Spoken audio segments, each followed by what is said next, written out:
Hi, everybody. So it's been a while since I actually have gone live. I feel like I had to do this video.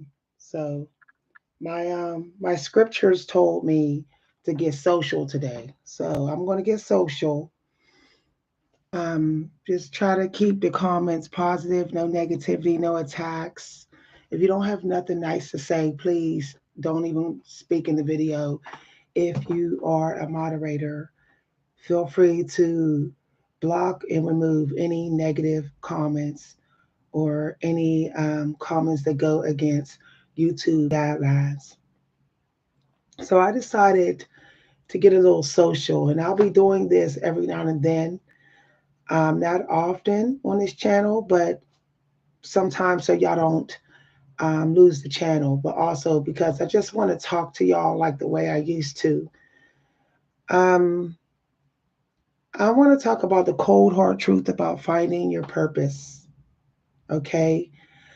Um, I found my purpose 100% sure. I even got a scripture that gave me confirmation. The thing is, I realize is that we have to pay attention to our own introspection on the nature of ourselves and be truthfully honest about it if we're going to figure out if we're in alignment with our purpose. So, for example, if you know deep down what you're going after is because you see what other people get from it, then you know that's not your purpose. If you're going after something that you're pursuing because you feel like you will prove something to somebody, or you feel like it will be like easier to do, or you're guaranteed, you think there's some guaranteed respect, then that's not what you're chosen to do. When you find your purpose, all you're concerned with is the work. You're really not thinking about, like, is everyone going to like it? What people are going to say? Am I going to be the one of the best in the room? Am I going to be proven that I'm good enough? Oh, what if I make mistakes? You're not worried about that because you're focused on the growth.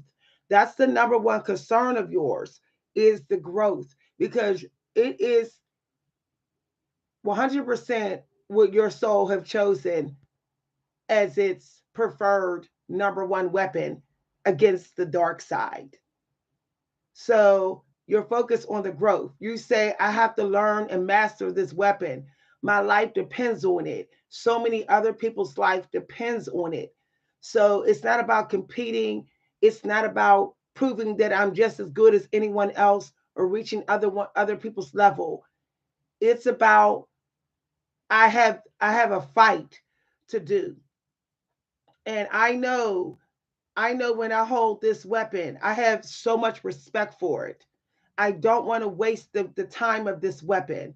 I don't want to misuse it. You have utmost respect for whatever you're pursuing, that you are obedient and humble before it. You are humble before the muses and the masters that are bringing it to you. You are humble before the silence of waiting for it to bring you some connection with it. You are humble before that. If you're struggling with humbling before something, when you're connecting with people who seem like they're really good at it, then it's not what you're chosen to do. You are pursuing it out of vanity.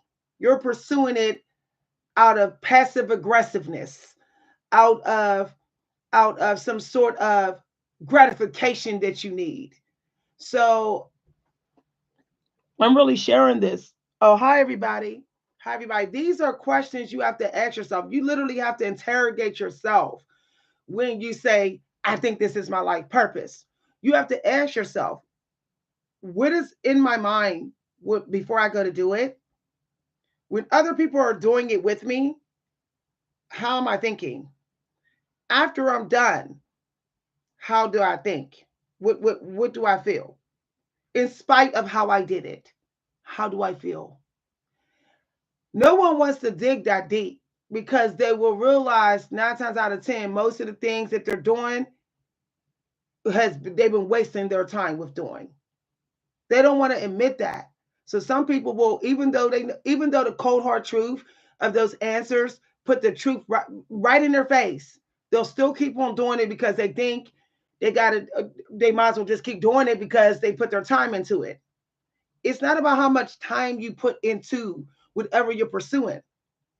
It's really about the obedience that you have to it, because that determines whether you are really chosen to do it, to be a genius or master in it. And this is the realest talk. And I don't understand why no other people on YouTube are telling y'all the cold hard truth like this.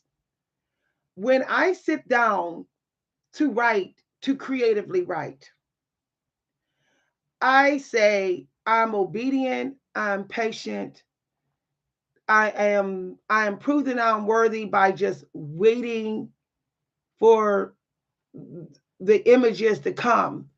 I am traveling. I'm giving gratitude and thankfulness and appreciation for life, even if it's dark, even if it's light. I'm thankful for it all. I'm obedient and humble before it all. No matter if it's not if it's not that nice to me, I still am obedient to it because I know that it can serve my creative energy. So I see the value in everything when I go to pursue this purpose. Everything can serve this purpose, not just what I've gone through, not just what somebody has done to me, not just my memories.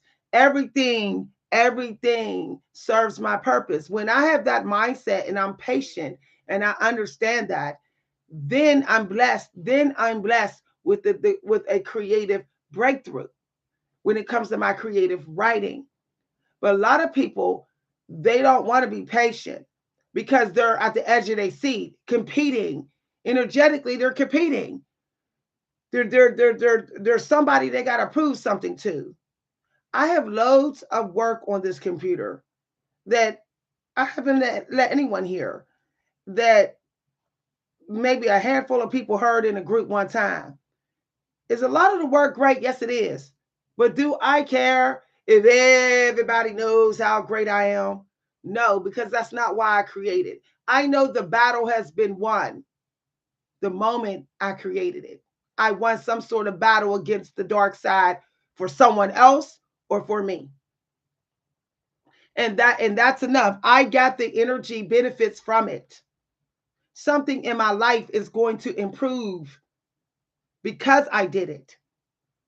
Something in my life with other people are going to improve because I did it.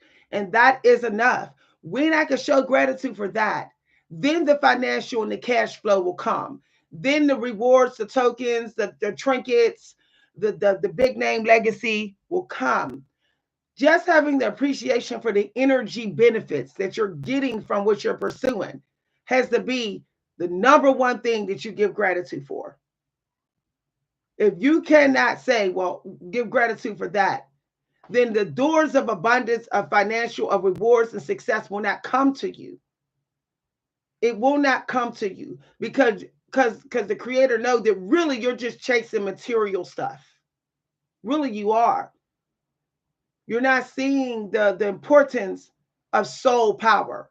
The fact that you was able to use your soul power and make an impact, that should be something you give tremendous gratitude for.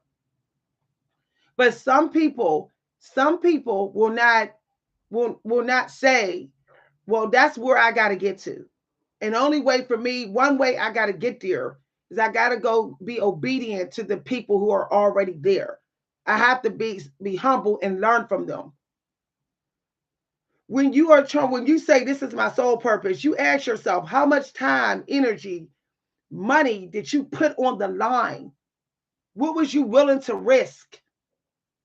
That would be such a big chunk, 90% of your life.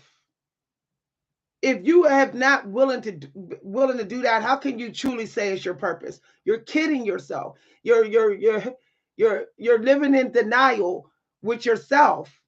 And I told y'all this is the cold hard truth. Cold hard truth. 90% of the books on our bookshelf is related to writing.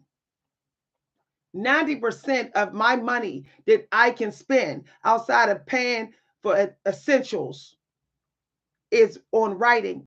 And the reason why is because my writing life, my spiritual and creative writing life is a part of my package and my purpose. They are essentials. They are just as important to me as having soap and water in here.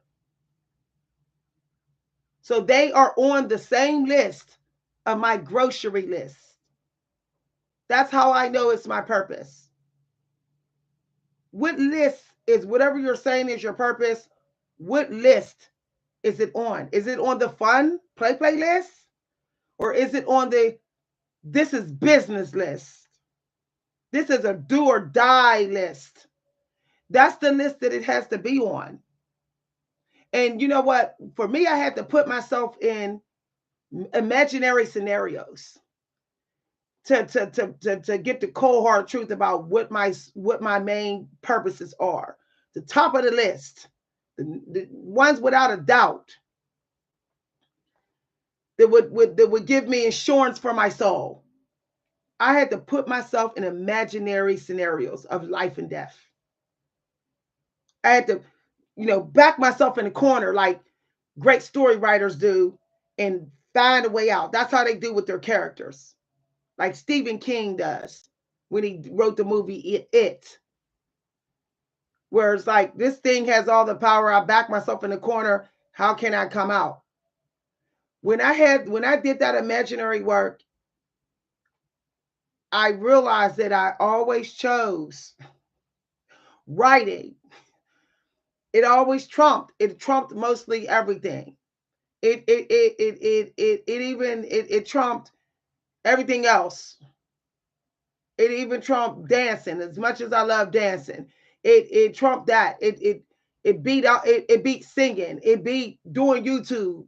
It beat taking somebody with me. It beat that. And it kept beating it. No matter how many times I returned to the life and death scenario in my mind, my weapon was always my pen and everybody who taught me how to use it. All the great writers that I admire. That was my fighting team. That was my military team to get me out the situation. Some of y'all got to admit, if you're saying that something's your purpose, here's another way of finding your purpose. If what you're saying is your purpose has been collecting dust over days, 9 times out of 10, it is not your purpose. I would literally be frustrated, outraged, breaking down. It would be like the world coming to an end. You could even give me a $2 million and still it would be like all hell's breaking loose. If my so-called purpose was sitting around collecting dust and I never connected with it. I'm not the most nicest person to be around when I've spent more than 2 days not writing because of some weird, disgusting event that happened in my life. I'm outraged. I'm ready to go to fight the devil harder on the 3rd day when I go in and write. I'm like Hemingway. I got more blood to give. The blood sport now then got worse. I owe a lot to the energy field. So I feel outraged that somehow I was taken off course. Now let me tell you, even when I'm not writing, I'm writing. I'm thinking of writing. I'm thinking I'm the way I see, the way my mind works is creative writing. My behavior, my habits, my ability to just listen to people for long periods of time, no matter who they are, no matter what they're talking about, and I just want to share their stories. I just want to share. I just want to put it in some literary work. Tells me I am still a writer, even if my pen is not moving. So if your life isn't matching, if your life, the way your mind works, the way you go through your day, isn't matching what you're doing, then that's not your purpose. If you feel like you can't talk endless hours about it, it's not your purpose. I can talk all day long about writing. I attend maybe about 3 events a day, 5 days a week. It's on schedule. It's as important to me as going to the bathroom, so I don't go to the bathroom with myself. This is this is deep. And it's not because people said, "Oh, I'm a great writer." I felt this way the moment I tasted the ingredients of great writing. It was like the taste I was waiting for my entire life. Like, oh, I'm writing metaphors. This is what I've been waiting for my whole life. Oh, I could write about people. This is what I've been waiting for. This is why I couldn't get sleep. This is why I was having nightmares as a kid growing up. This is why I was always on edge and like ADHD and anxiety disorders, because inside was a writer. And that was the way I had to deal with the world. And I'm having this conversation because when I'm having this part of the conversation, because there's another thing I realized. The more you do what you're doing, the more you feel like you're undefeatable. You can't be beat by the dark side. You're determined not to be beat by it. You're like, I'm going to do this, and I'm determined to show the dark side that you can't beat me all the way. Sorry, y'all, my allergies. Um, if you're like, I need to show everybody that I'm winning when I do this. I'm a winner. I'm beating the devil. It's not your purpose. I can sit here and write something great and reread it and be like, wow, I wrote this. And I don't need to prove everybody that I proved that I'm powerful. I don't even go to my family members and say, read this, listen to this work. I don't call up friends and be like, let me let you hear this. Yeah. I don't care about validation. And this is the point that you get to when you really know that's your purpose. Like, I know this is my purpose, so validation is not needed. The creator must take care of me then. The creator is going to provide for my needs. If I need a part-time job, a job is going to appear in my email, something I can do. If I'm hungry, the creator is going to put somebody on the path to give me food, because I'm paying for it when I pursue my purpose. I'm paying for it.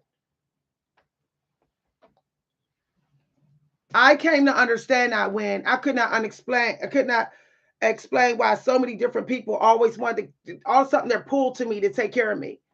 It was people from my past, random people, family members, people online. I'm like, well, wow. But I noticed it would be every time I would pursue, every time I would give gratitude and go in on my spiritualism and my writing in the same day, often in the same day, would trigger something in the energy field that would get my needs taken care of. Random gifts. I would go to the clinic and get discounts, or the doctors would say, "Don't worry about the bill," and I would be like, "Wow, how is this happening?" Because I paid it energetically. I paid it energetically. I might not put I might not put a lot of money on it that day on my writing and spiritualism, but I paid it energetically. I wasn't worried about what somebody got to say about me, what they're going to say, Who is anybody gonna judge my looks or whatever? I said the bill still has to be paid. Sick, hungry, I still gotta show up. I'm gonna show up today within 2 hours and even if it's just 30 minutes, get my 30 minutes of writing in. Why? Because I'm that's how I pay for my existence of my soul. That's how I'm earning a longer life. If you don't want to die young, if you want to earn and get in God's good graces and have your life extended because your intuition is just so good at protecting you, then you have to pursue your purpose. You have to find it. It's urgent. It's not a game. It's nothing to be played with. This is not. I'll find it next week. Oh, you're trading, like that famous quote say. I think it's by Martin Luther King. You're trading. You're giving up your liberty for some imagined safety. If you look at, if you look at, if you look in the lives of even my life, if some of y'all even read some of my new work, you'd be like, okay, how you wrote that? How did you write that? In groups today, groups this week, people are like, did you work with that for a while? How did you just write that? I gave up some safety, some instant gratification, gratification and gratification. I gave it up. I would rather be in deep touch with my gut, my soul power, rather than just be all comfy cozy with what's safe and always been familiar since I've been born. Hi everybody. I hope this video gets you to do a life dump on the page and ask yourself some of these most critical questions. Imagine, here's another exercise. Imagine that your house is on fire. Okay? Your house is on fire. Everything you got's on fire. But you got a couple minutes to grab something and you will be saved. Get out of there. What would you actually grab? Be honest. Be honest. Visualize it. For me, I'm grabbing my laptop. My everything is tied to writing. That's what I'm grabbing. Everything else I buy. I'm grabbing this laptop because it has all my writing in it, and I'm grabbing whatever I use. My spiritual. I'm grabbing this oracle deck here. I'm grabbing as much as I can related to writing, my books, this laptop. Everything else can burn to dust for all I care. Right down to the diamonds and the expensive jewelry in my room. It can turn to dust for all I care.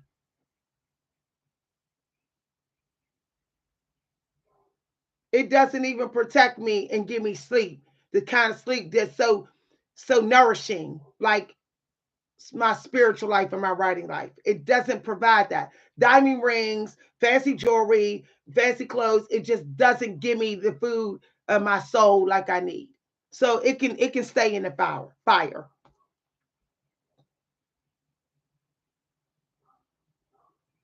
A lot of the things that you think, a lot, let me tell you, often your life purpose is staring you right in the face. It comes over and over and over again.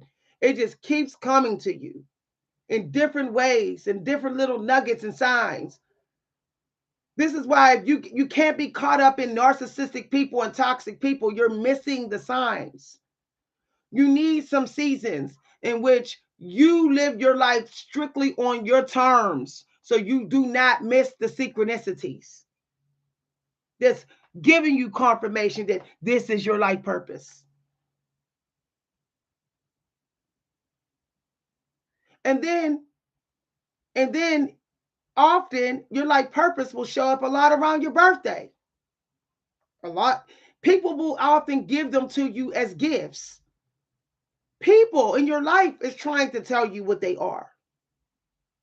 No one is going to spend money on gifts that they see that you suck at. No one wants to run and buy you a trumpet and they see you hardly even talk about trumpeting. You don't have no records of trumpet players. You don't talk about playing a trumpet. You don't go to shows with trumpet players. No one's going to spend their hard-earned money on a trumpet as a Christmas gift for you. And that's the truth. I don't give free writing lessons to people who cannot tell me how often they write. If they say I haven't written in a couple of years, I just do a little diary writing, they're not worthy of free writing lessons from me. When I ask them, when's the last writing course you took? And they say, not since I was 7 years old, I don't teach them writing.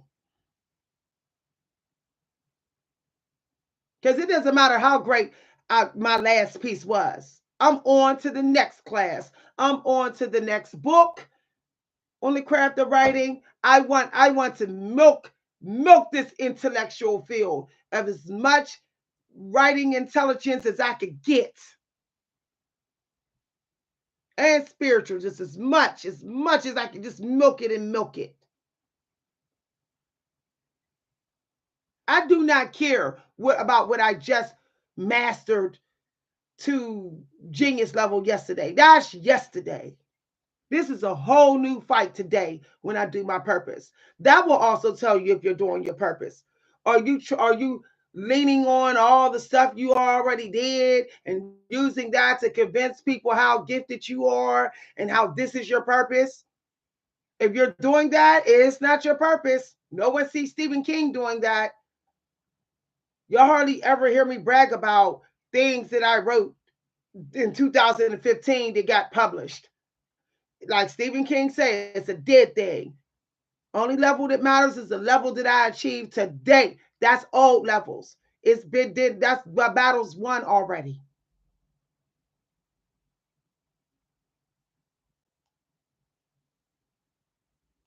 So and here's another thing, if you are asking people to buy you stuff because this is your hobby and you're calling it a hobby, it's not your life purpose. I don't care what society call it. I don't care. Oh, I'm one of my hobbies is writing. Okay, then you're not going to sit in here and tell me we got the same purpose. No, we're not doing that. Because I already know that you'll put that you put writing as a low priority. So you're not on my level just at all, no matter what your skills are. And I know, like I said, some of y'all like this is yeah, because a lot of people don't want to hear it. A lot of people don't want to hear it. And then some of y'all don't realize some of the things y'all doing. It's just a tiny piece of the puzzle of your purpose. It doesn't mean that's your whole purpose. And that's something that I had to learn. Yeah, I like doing hair sometimes, but it's not my purpose. You know why it's not my purpose? Because I feel heavy and overwhelmed when I have a bunch of hair products. I don't want to turn this room into a hair salon. I don't dream of hair salons. I really I don't. I will put off going to the hair salon. I say, well, I'm doing my own hair because I'm saving money to invest in writing. But am I going to say doing hair is my purpose all because I'm kind of good at it? I don't got time to be kind of good at it. I'm striving to reach an out of the world level in this craft.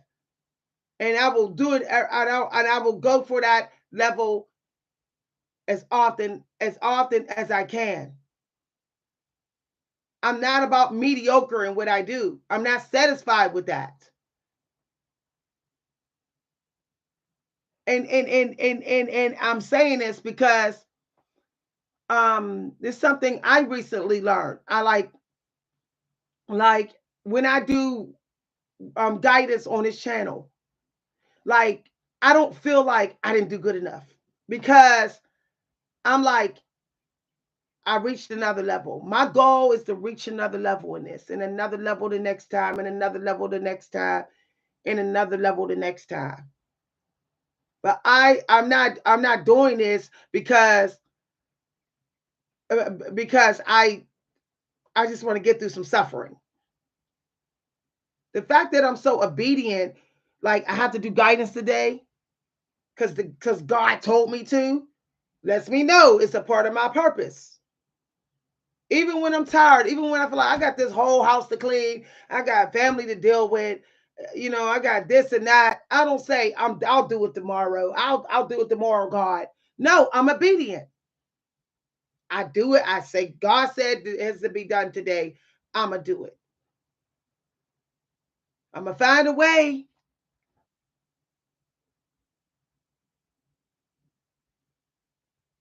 You want your riches, you want your success. It's all about, are you willing to fight? Never ever stop fighting. Never stop the fight, but maintain ethics and morals and be spiritually legal during the fight, being your true self, talking in your own voice, acting your own way. Are you willing to do that? Using the emotions that you know you want to use, and not only because you see what somebody else can achieve and what emotions they use when they're doing the same type of work you're doing. I told y'all this is going to be the cold hard truth. Like I see people who try to say, "Oh, their soul plan is the same as mine," but what I see is them mirroring me all the time. I use this emotion, they use that emotion. I write on this subject, they write on that subject. I give guidance of this kind that I already know that's not their soul plan, because if it's your purpose, you want originality. It's important for you to be distinctive. It's important for you to keep your own personality and swag in there as the dominant energy.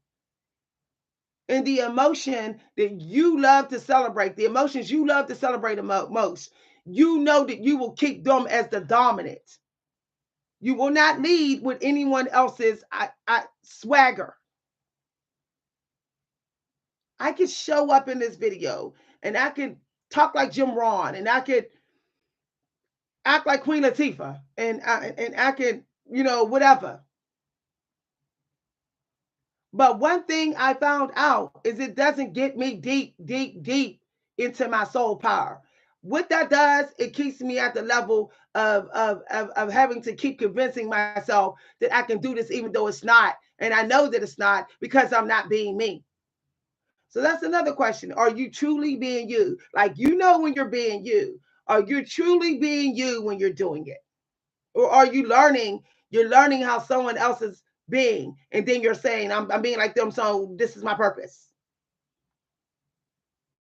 I've talked to people on this channel. Within 20 minutes, they're acting like me on the phone. When they tell a joke, it's at the same time I would tell a joke. The way I phrase my jokes, my sass, my dry humor, suddenly they're like trying to learn and be my dry humor. I'm like, this ain't what I'm doing is not your soul work, obviously. What we're talking about is not it. You would be disgusted. You would be disgusted to just sit there and just be me in that big moment. Like, this is you're obviously being me.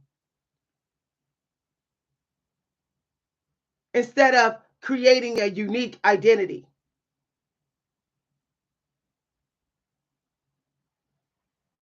Leading with someone else's personality and whatever you're doing is because that's not what you're supposed to be doing.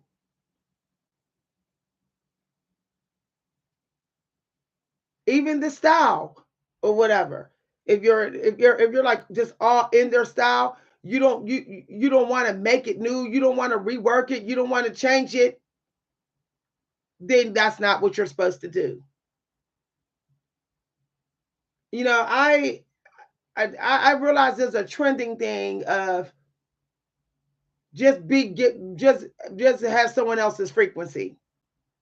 Just pick something to do and imitate somebody's frequency. That's the new thing out here. And then when people don't get the rewards and they're not as gifted in it, they don't get additional downloads.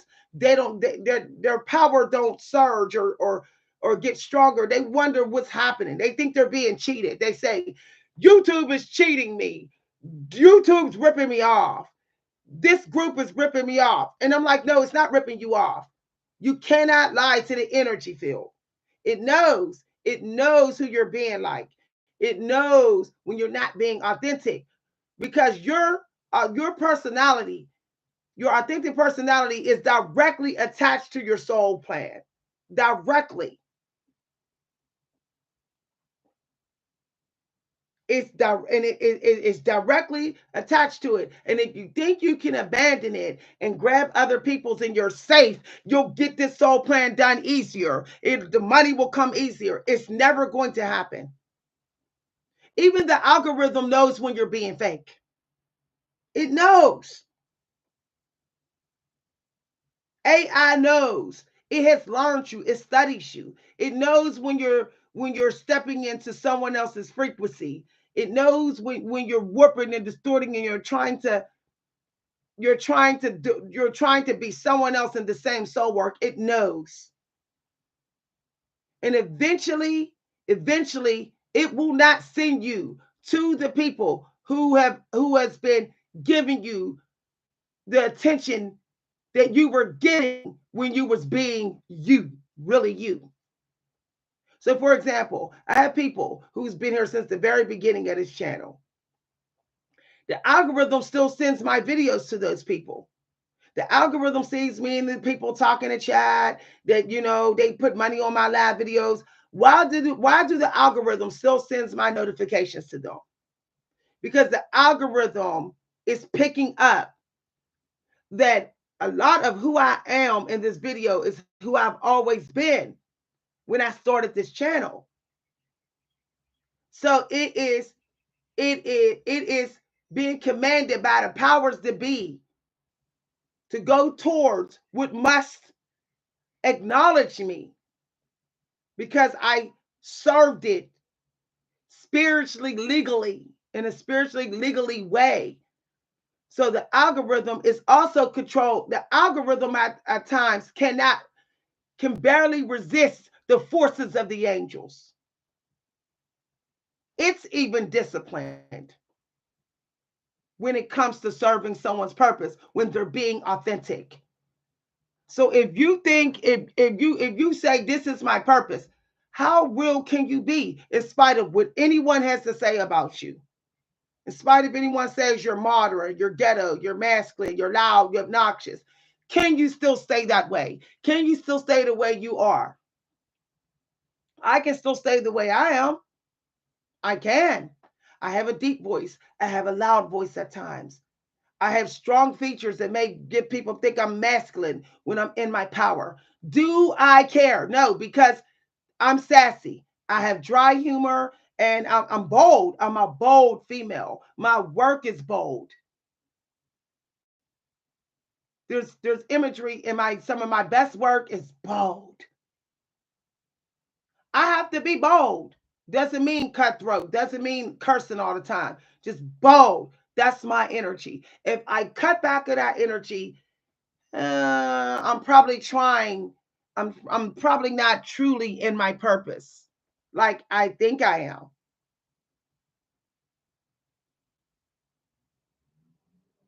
And I'm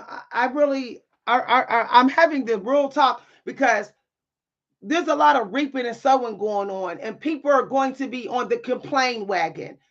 Oh, I got cheated. I got ripped off. But they haven't asked themselves any of these questions. If you're chasing more and more, trying to get more out of it, you're trying to get more and more out of what you're doing. It's not your purpose. It's not. I don't spend every single dime I have on writing. I whatever I get, I milk it, and milk it. I have a book here that I have been using for about 7 years straight. 15, 16, 17, 18, 19, about almost 10 years. This book is falling apart, and I'm never ever giving this book up. It's it's on the craft of writing. It serves me. That's good enough. I don't care. I don't look to see if anybody else on YouTube has groundbreaking writing channels. I don't care. Because if I focus on them, the dark forces are going to make me think that my authentic self is not good enough. The dark forces is going to make me think that my chosen distinctive writing is not good enough. It's going to play on my self esteem. But the light side of me is always going to come in like, you're wrong. You're wrong. I've already put so much time into this that I know it's my purpose. I put time in every day. I know it's my purpose. So I don't care who you show me, online or offline, of what they're doing in writing. I don't care. I don't care. I don't retreat. Even if ideas don't come to me, I will go to books that will help me find them. I will go searching for them. I will be on a hunt. I will hunt. I won't just say, oh, well, today's not a writing day. Oh, well, today's not a spiritual day. No, I know that sometimes you got to go out there and you got to go looking for it. That's how I know that in spite of what everybody else is doing on these platforms, spiritually or in the writing world, that's how I know that I'm still chosen to do this. That's how I know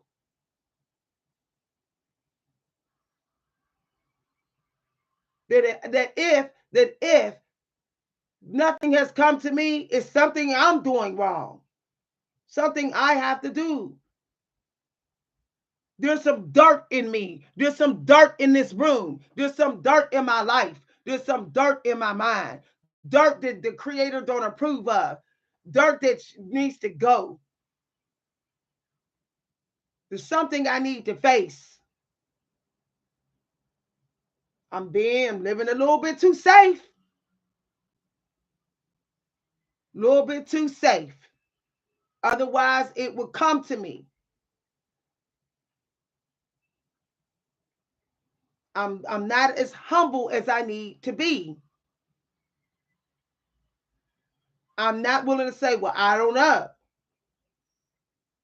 Nothing's coming. I'm not taking the leap, God.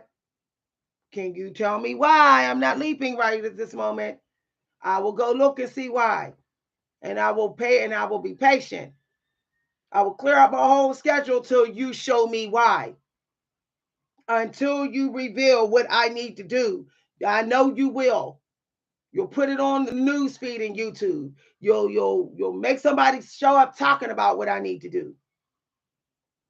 You'll put a book in my face. And then I'll do it.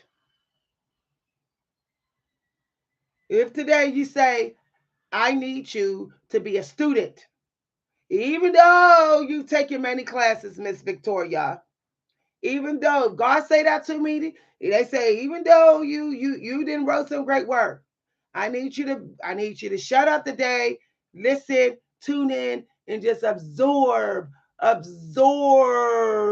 the lessons of those who have come before you have done it. Follow their lead. Follow them. Let them guide you. Let them guide you. Have your own content. Have your own content, but let them guide you. Let them give you a structure. Let them show you. Let them give you a layout. Let them give you a template. Let them teach you techniques, even if you think you know them.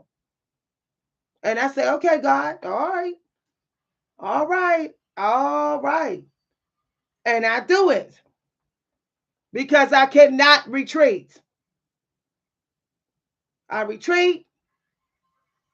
Some part of my life suffers from resistance, even worse than yesterday.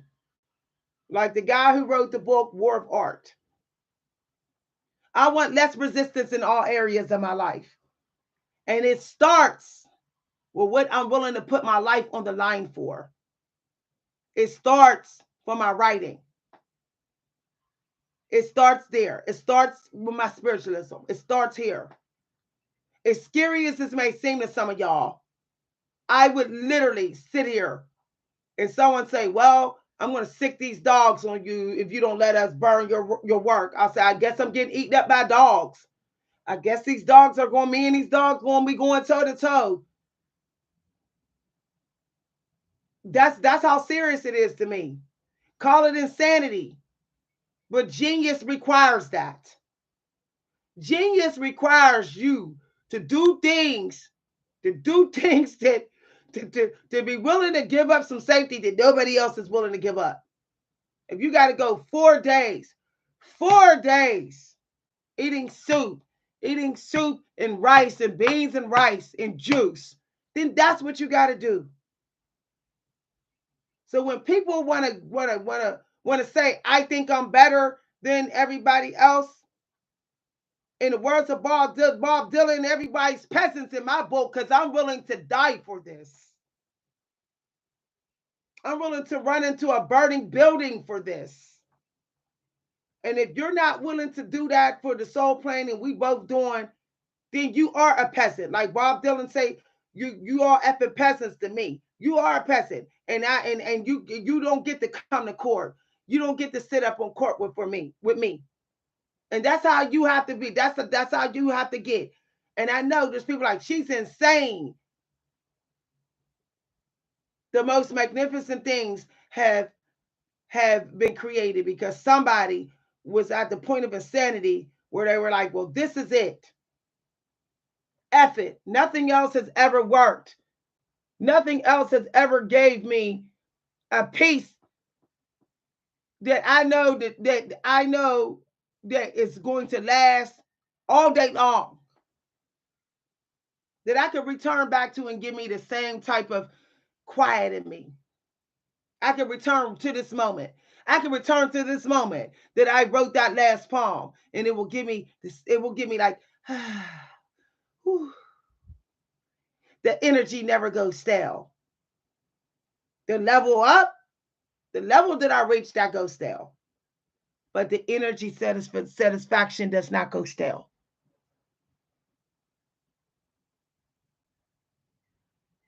And I'm having this talk with y'all because at this point, if people are not reaping what they sow, even intellectually, because reaping also comes with intelligence. It comes with knowledge. Reaping isn't always money. Sometimes you reap what you sow with everything that will get you the money. And if you're not getting it, if you don't have those breakthroughs intellectually, creatively, then you haven't been doing the work that I'm talking about. But now this is your opportunity to do it so that you can at least get some reaping in by December. Some. And next year at this time, a whole lot more reaping. That you want. That you want. Hi, everybody. If any of my mods are here or my subs is here, feel free to say hello. This is a very raw talk. It was not planned. It was not scheduled. Me being a strong empath, I can feel, I can feel when people are like, oh, it's not going to work out for me. So these are some questions to ask yourself. The jealous energy getting strong, but it's like, why are you jealous? This, I want to say to the energy out here, what is all this jealousy for? You didn't do no work. Did you show up fighting every day? Did you fight at least 5-6 days a week, or you were going on emotional mental vacations. You are waiting to heal, like the War of Art do. I don't give a damn about healing before I write. Frankly, I don't even care about healing. Like it's like all I want to do is be able to do my soul work. If I heal, I heal. If I do, I do. Don't, I don't. I don't care. It's like, what are you trying to heal for? Your pain is all connected to your soul purpose. It's all connected. You know, that's something else I realized. When I started to say, oh, I'm tired of this hurt needs to go away. And I'm like, okay, if I say the hurt go away, then this writing is going to go away. God has to take my literary along with this pain. And I'm like, no, don't take my literary gift, God. No, no, I'll live with the pain. If pain is necessary, if this emotion is necessary for my next literary level up, then I want all the emotion, strength that you can give me. God, give it to me, y'all. Give it. Come on, give it up. Make it strong. I don't care if it's rage, outrage, sad, depression. I'll take it all.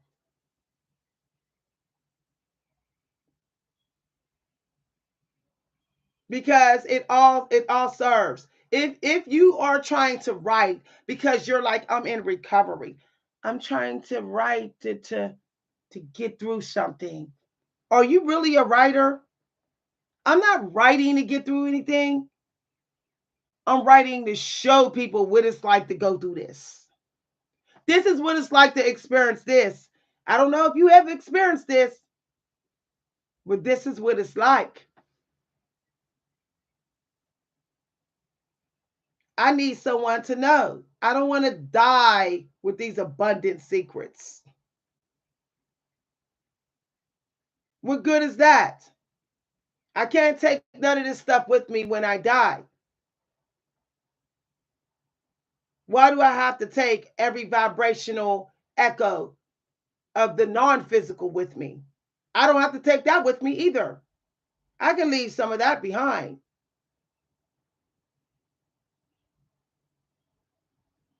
I can leave some of that behind and say, ha, you think you can forget me? No, you can't. Look what I left.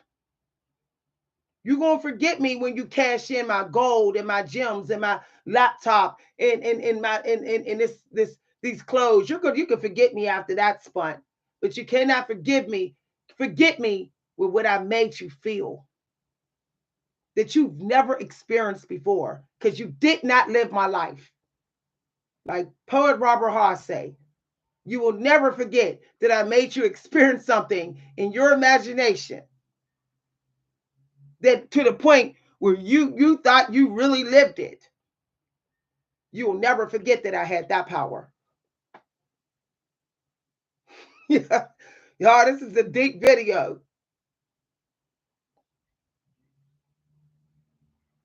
This is a very deep video. That's when I realized I was rich. When I thought about poet Robert Haas's lesson where he says, no one has lived your life. If you're not willing to share your life and your life purpose, then how can you say it's your purpose? I don't care. I don't care if people judge me through my literary. Is people are going to judge me? Yeah. I have a poem that I wrote weeks ago. It was like it was based upon a prompt in a workshop. The host said, write a poem, write a piece in which somebody says something that was so somebody did something or said something that was so messed up that it got a reaction out of you that might you never would have done if they wouldn't have said that or done it. And I had to be so vulnerable when I wrote the piece. And the piece actually starts off with someone calling me something that is really, really offensive. And somebody really did call me that.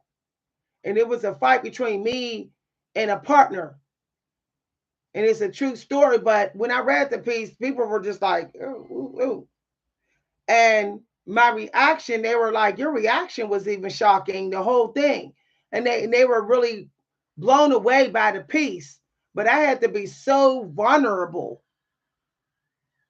And that's a good word. I like that word. Vulnerable. That's your life purpose. How vulnerable are you? Like how vulnerable? I mean, when you think of I love that movie It because they were like still kids at heart fighting this thing that was 10 times their size. They were so vulnerable and yet they believed that they could beat it. They believed that they had power. And it's all because based upon what they believed about the thing influenced their own belief system. So what do you believe about whatever you say that's your purpose? What do you believe about it?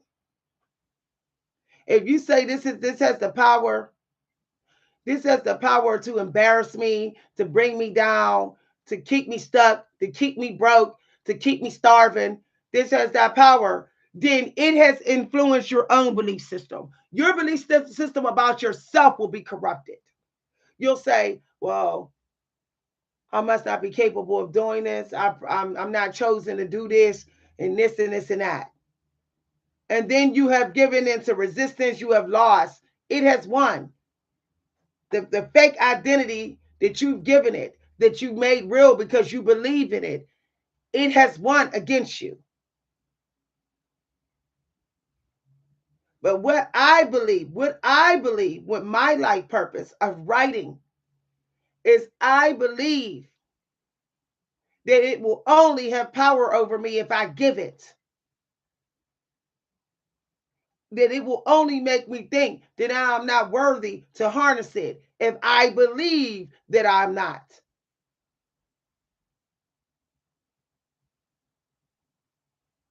And I know that I'm worthy to harness its powers, that I can command its powers, that it can be under my control because I've invested.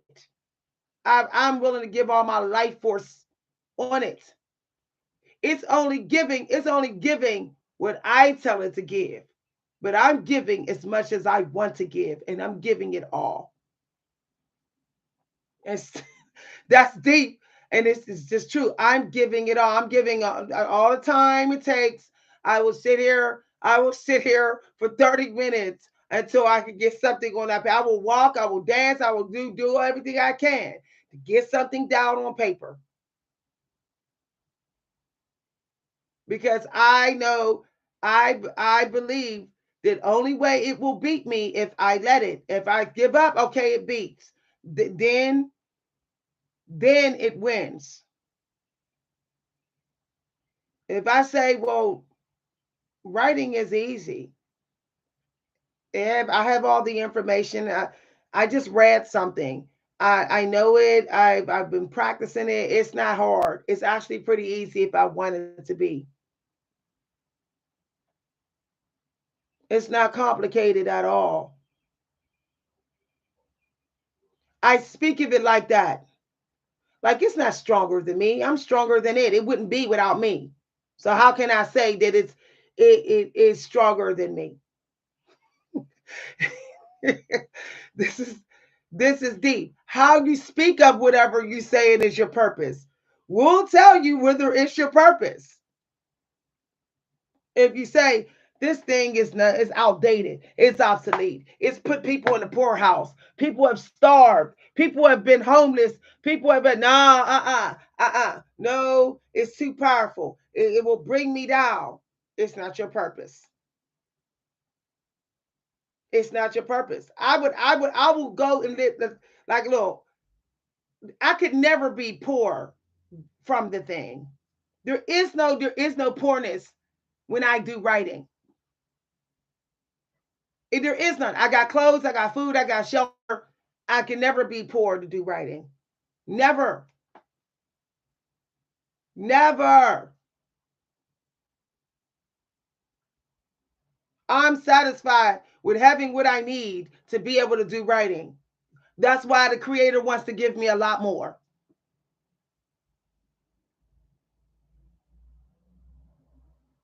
Because what I really need is my own power to bring this into existence, this purpose into physical form. That's really only what I need. I could sit in here for weeks drinking water and juice and soup, and just so I don't die, but I'm alive and in ketosis or whatever, and I'm still going on.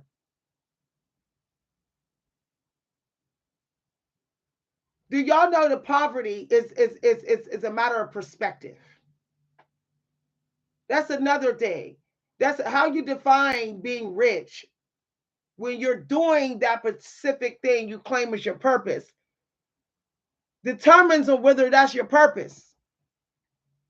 I don't need to be dressed up and cute and dressed to kill and looking flawless to sit at this desk and do spiritualism and write. I don't need to do it. I don't need to be sexual and sensual and over sexified and seducing y'all to do this or to do writing. I don't. I just need to show up.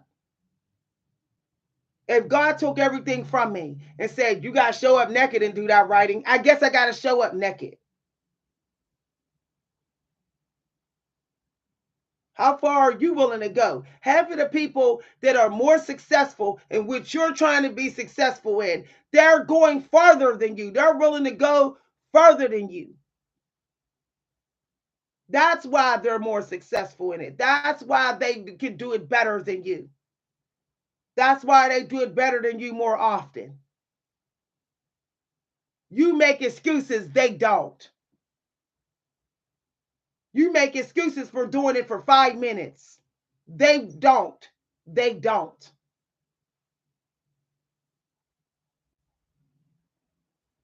If you don't ever want to be jealous in what you're doing, that you say is your life, let's say you're sure that's your life purpose. Okay. And you say, well, you're getting jealous. It's because you're making excuses. You're making excuses for improving yourself in it, for taking 10 minutes out of your day to just get a little better. You're making excuses. They're not. When I went to an event last night, everyone was sitting there on camera. I watched everyone waiting for the host, to tell them what to study, what to do. I said, waiting. I pulled my book out, the book out. I said, I'm going to go ahead and study and look at some exercises and meditate on some exercises here because time is energy and energy is needed for my purpose. Every time I have energy, that's a sacred time. Every time I have energy, this woman running her mouth is wasting my time. All she was supposed to do is turn that video on, say hello, introduce herself for maybe 2 minutes, and let's get this going. The muses, you don't make muses wait. You wait on them, they don't wait on you. And she was making my muse wait, so I had to put her in her place. So I pulled my book out and started studying and all of that. And I was gearing my mind up from the door because once I sit my butt in this seat, I'm not here to listen to somebody entertain me about who they are. I'm here to connect with my muses here because they didn't got well dressed to help me. So that's what I do. And so when it was time to write, and I wrote, I noticed that when people read their work, it was only near the end of their work that they was actually tapped in to their creative muse. I was tapped in from the very beginning. Why? Because the early bird gets the worm. I didn't make my muse wait. She didn't punish me. She didn't get an attitude and say, how dare you have me wearing my best dress and have me waiting 20 minutes while you listen to some random stranger run their mouth when I have these ideas for you already. She didn't say that. I didn't push her into that energy. I didn't push the elite angels, the elite spirits that are geniuses around me. I didn't push them into that energy. I showed gratitude.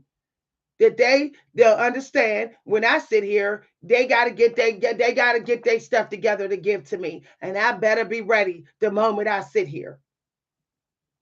The moment I sit here. That's another reason how you know your purpose. I didn't sit here and go, I'm surfing on YouTube. Let me see, and then I'll go ahead and teach y'all. No, I sat here, I sat down, and sat down to business. Down to business.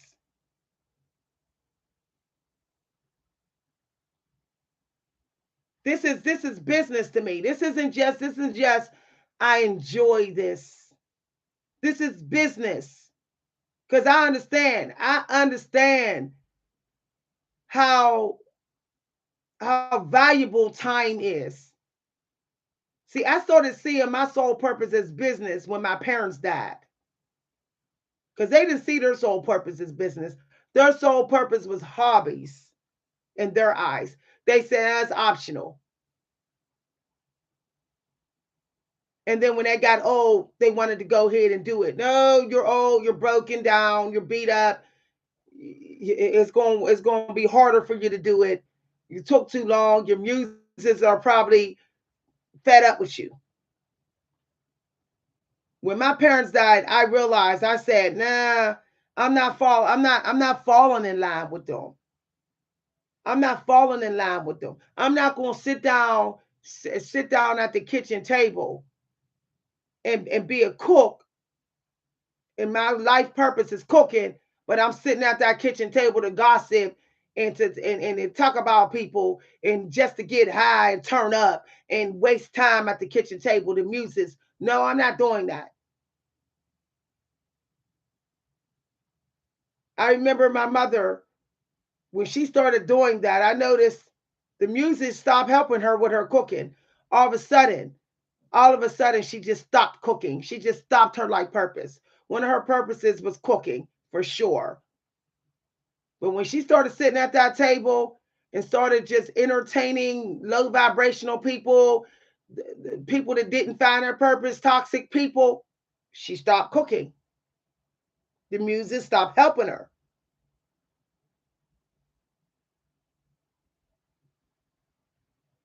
So where do you, if you say you found your purpose, does it have a home? It has to have. It has to have some location. And you have to hold it sacred. August Wilson wrote a lot of his plays at the library. Stephen King wrote in motels a lot, and so did Maya Angelou. There's a specific place that I write in, two specific places. No one else can sit there. No one else can stand there. Nothing else can be done in that place. Because I hold those spots so sacred, that also tells me that this must be my soul plan. Because why am I picky about what goes on in that space? Why do I only want writing to go on in that space? Why do I feel that way? Why do I feel like there's some special magic there that's just for me? This is something to ask yourself. If you're just running all over the place, always running around with your purpose, is it really your purpose? You have no sense of balance. You have no sense of direction. There is no retreat for it. When you see the bunnies, they come to you to eat out of your grass. Normally the same time of day, same window of time. It's always your grass because they know that that's their spot. That's where their life purpose. That's where their purpose is to connect with their abundance in that spot and take it and deliver it to their babies, which is probably not far from that spot. That's how bunnies work. Empress energy. So ask yourself, if you say I haven't been to the library in years, but I was going to the library to create, And I don't even care about going there to create. I'm just sitting here hanging on YouTube. I mean, really, maybe that was just a hobby. Maybe it wasn't business. Maybe it wasn't your soul plan. Could have been just a hobby. How messy are you when you're not doing it? I know I'm a hot mess. Hot mess. Like Bill Collins talk about. He says, when you're a writer, you're irritable, you're frustrated, you're it's just a mess when you're not writing. That I think that I'm like Sylvia Plath. Like, check me into the local Western site. You might as well put me in there. I'm just no good. I'm just no good. I don't know how else. There's nothing else that could give balance to the chaos in me, like writing can, or like doing this. There's nothing else. There's only two things. There's only three things for me, but I notice it's all under the same soul package. That's singing, writing, and this. They must go on every day. They must go on every day. If I go more than 2 days, my brain is it's just like in purgatory somewhere. So with your word of trying to figure out what your purpose is, that's one of the magic questions. Sometimes ask people, how have I been? Ask somebody that's going to be honest with you. How have I been the days I didn't do what I told you my purpose was? What am I like? I should be like I should be like Cookie Monster on Sesame Street. That's how I should be. If I'm not in that energy, then what I was doing was probably not my soul plan. Probably not. Okay, y'all. If y'all enjoyed this video, feel free to let me know. If you'd like to send a cash appreciation, you can send it to my cash app at Coach V Hunter. I will be finishing the natal charts when I get time, y'all, at my own speed, and publishing things at my own speed. I have some stuff I have to finish up this week. Once again, if you'd like to send any donation to my PayPal, you can. If you enjoyed this video, feel free to let me know in the comment section. Have a good day, everybody. Bye.